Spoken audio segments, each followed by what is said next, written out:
Hello everyone, this is Intro to DeFi, and uh, in this video we're gonna cover Ape Tax. As you vote, the voting was really close, so the next video will be about Reaper farms, but this video will be about Ape Tax. And sorry for the late video because I have been too busy in real life. This has been a very busy week for me, but here I am, so let's start. What is Ape Tax? Ape Tax is basically Yearn's innovation zone. They first deploy their vaults here to experiment them. Then if the vaults are good, if the developers are happy with the results, they will probably deploy it in Yearn Finance. And these experiments are experimental, and there's a disclaimer here warning: these experiments are experimental, they are extremely risky and will probably be discarded when the test is over. So there's a good chance that you can lose your funds. If you choose to proceed, do it with extreme caution. These vaults are a little bit complicated from the other optimizer, other like Ester Finance or Reaper farms.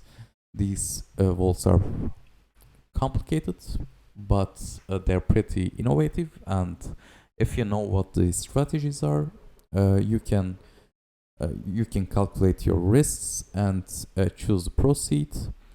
And there are 6 experiments here, but Fantom's dollar currently has no use. And we will first cover the Fantom's Fury. It's a very complicated pool, but if you understand Fantom's Fury, you can understand all of them. So let's go to Fantom's Fury. So how to deposit here? First you approve in MetaMask, then you can choose how much do you want to deposit. It's easy. So in this vault there are 5 strategies, and the vault is doing all of them for you automatically. So what is first strategy? The lender yield optimizer, the Yearn's first product is yield optimizer. What is a yield optimizer? So there are some lending protocols like Aave, Cream, Compound, etc.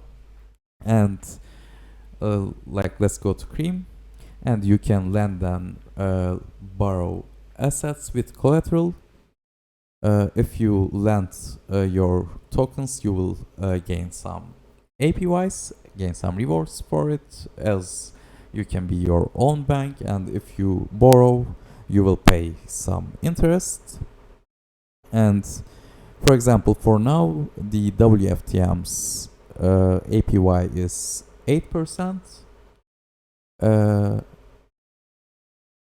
For now, the Cream is the only lending market in Fantom Opera Mainnet, so this strategy will only take your token in here and lend it.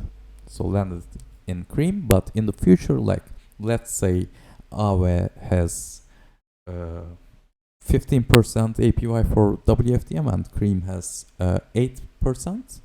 So it's pretty stupid to not lend your money in Aave in that case, in that particular case. So the strategy, the yield optimizer, will take your WFTM from Cream to land it on Aave. So first strategy is optimizing yield in lending platforms, but as I said before, for now there's only Cream, so this strategy will take some of these FTMs to land it on Cream.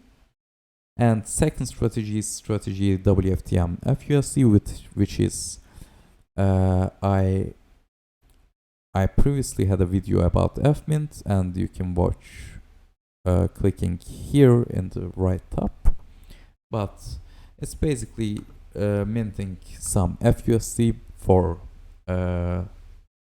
around 6% APR on your minted asset. So it just mint FUSD and do nothing with that FUSD, just mint it to provide FUSD and gain some APRs. So the last three pools are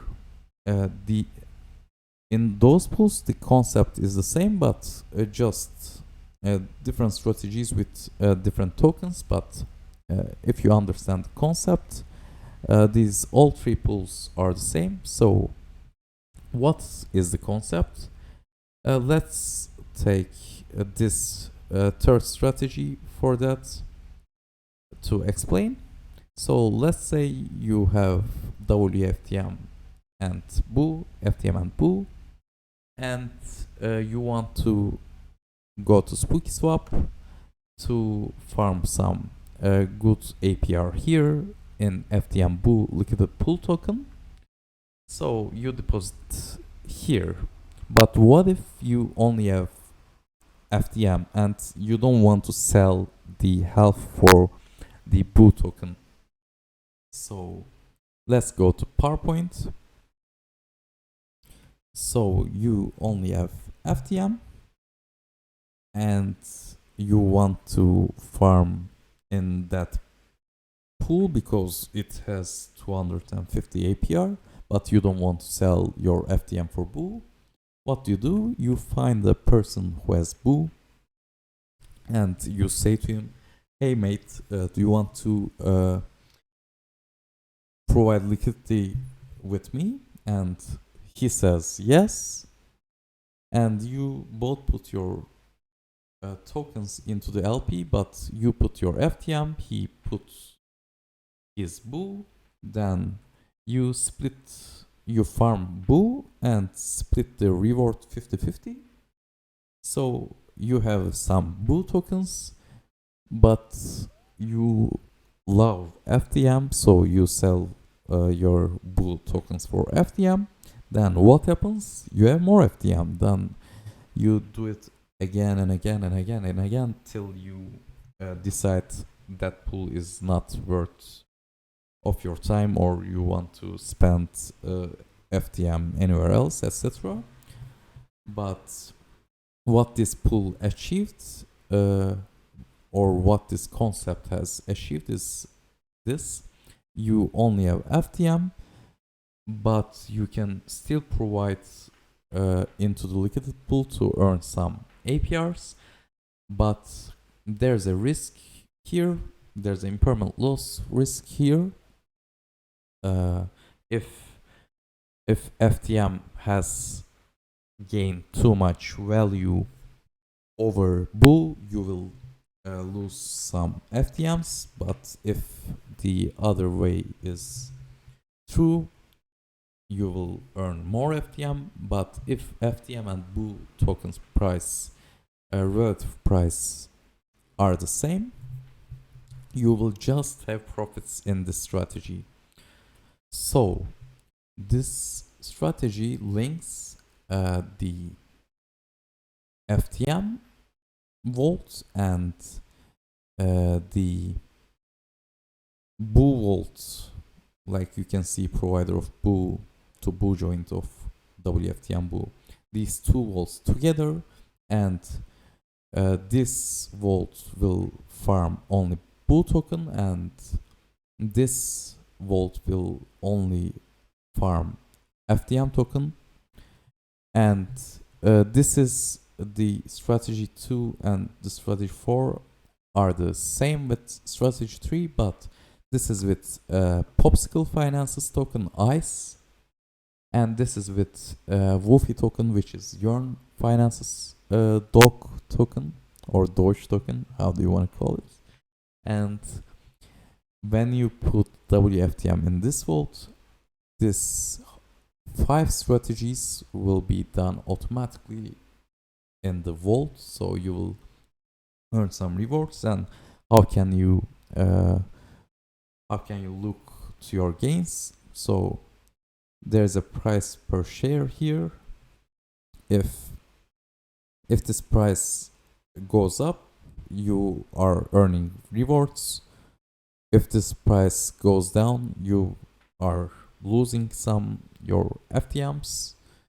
And from the start of the pool, this pool gains some 2.7%. And that's it, I think. I think I covered all of the strategies. So let's look to the others.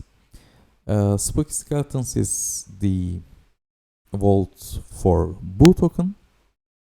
There are 3 strategies here. The first strategy is a single-sided stake in Spooky Swap, where you put your Boo tokens here to gain 230% APR. And the second one is one that we previously talked about, the linking between the FTM vault and the Spooky Skeletons vault, the Boo vault. And the third strategy here is staking your Boo tokens in Aster Finance to earn Aster token, and then sell those Aster token for more Boo to farm more Aster, etc. And this vault is doing all 3 strategies at once. And there's Ape Baby Pool, Ape Baby Vault. This is for Popsicle Finance. It has 2 strategies here, but the first one is no longer available because there's no single-sided staking ice in the Popsicle Finance anymore, but still there's LP farms for ice, and this strategy is again linking with Fantom's free vault to farm more ice. And the last one is FTM's Wandering Goofy vault. It only has 1 strategy, which is linking with FTM vault to farm more Woofy token. And I think I covered all of it. Yes. The frap type is not available too, because there's no longer FUSDT pool in curve to farm more ice. But when it was available, it was doing that. So that's it. That's Ape Tax. These are very complicated pools, but innovative ones. And if they succeed, they will probably be deployed on Yearn Finance. And Ape Tax is that. The next video will be about Reaper farms, and don't worry, Reaper farms are not as complicated as Ape Tax. It will be pretty easier to understand for you. And I don't know if you know the FTM alerts, Fantom community alerts. We are talking with him to do an interview, so stay tuned for that. In the future we will do an interview very soon, and in that interview we will have an alpha leak for you. So that's it. See you on the next video. Thank you for listening, and don't forget to like and subscribe. It's the first time I'm saying this, but I think it helps to spread in YouTube's algorithm. I'm not sure, but if everyone is saying that, I'm sure it is working for something. So don't forget to like and subscribe, and see you in the next video. Goodbye.